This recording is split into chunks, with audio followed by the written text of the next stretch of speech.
Hey there, it's me, Jordanna, here at our Compass Clubhouse, and I'm talking to our friend Liza about sleep. So Liza, tell us about the essential elements of sleep. Sure. Hey everybody, my name is Liza. I'm the owner of Rockabye Baby Sleep, and there are a few things that we want to be thinking about when we're looking at sleep in newborns. Newborns have two main goals. We want to make sure that they're fed, and we want to make sure that they're getting the sleep they need.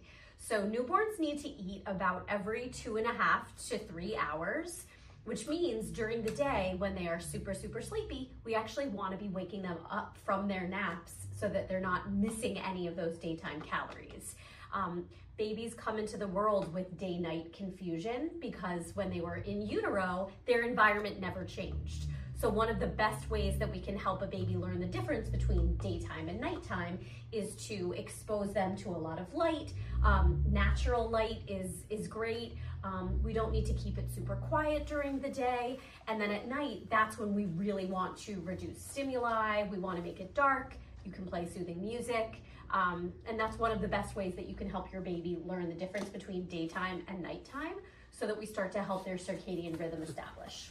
So what I hear you saying, Liza, is we need to set the ambiance and be intentional about what you're doing. So if it's be awake, go outside. If it's be sleeping, set those soothing spa vibes, right? Bring the energy down, maybe turn the lights low. Especially at nighttime. Is there anything that we could do to trigger a sensory, like in terms of the smell? Would you suggest anything or stay away from it? I don't think there's a specific smell that is super helpful in the onset of sleep, but from a sensory standpoint, in the evening, a bath and just being in water is such a different sensory experience than the rest of the day that it can actually really help with lowering your core body temperature and also giving the body a little bit of that proprioceptive feedback that it needs to get into that rest and digest state. Let's talk about proprioceptive, right? What does that mean? Proprioception is the pressure on the joints and muscles. It's knowing where your body is in space. And everyone can benefit from proprioceptive feedback because it's really regulating for the nervous system. What I understand proprioceptive feedback is how your body perceives pressure on it, right? And pressure in its joints. And we know that pressure in the joints can help us relax. So if you're setting the ambiance for a relaxing mood, water can help. Is there one other thing that you could suggest, an environmental change that could help a parent if they're like overwhelmed and maybe don't want to do bath time every night? Absolutely. So even if you are not doing a bath every night, if you play some soothing music for your baby, think like classical music, dimming the lights, those two things are really good in terms of lowering stimuli as well. And we want to make sure that in the evening it's as unstimulating as possible to help babies get into that down-regulated state so they can fall asleep and stay asleep.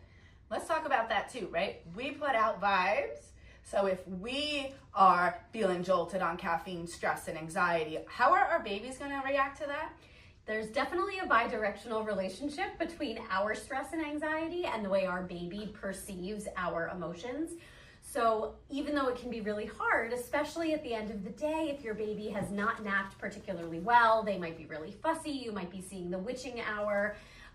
The best thing you can do is try to stay regulated yourself. And so whether that is splashing your face with cold water, that can be a really good, quick sensory reset for a parent. Let's tap into that proprioceptive thing. How can that apply to a parent to help them regulate? Let's talk. Ready? We take a deep breath.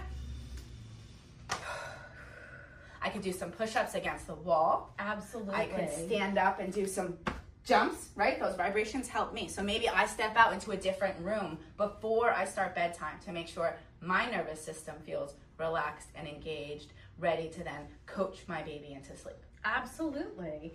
You could also, if you have a partner who's home and able to help, maybe they can just do a quick little, like deep pressure touch of your shoulders. Doing an infant massage is great for your baby as well because again, that deep touch pressure is so regulating for the nervous system.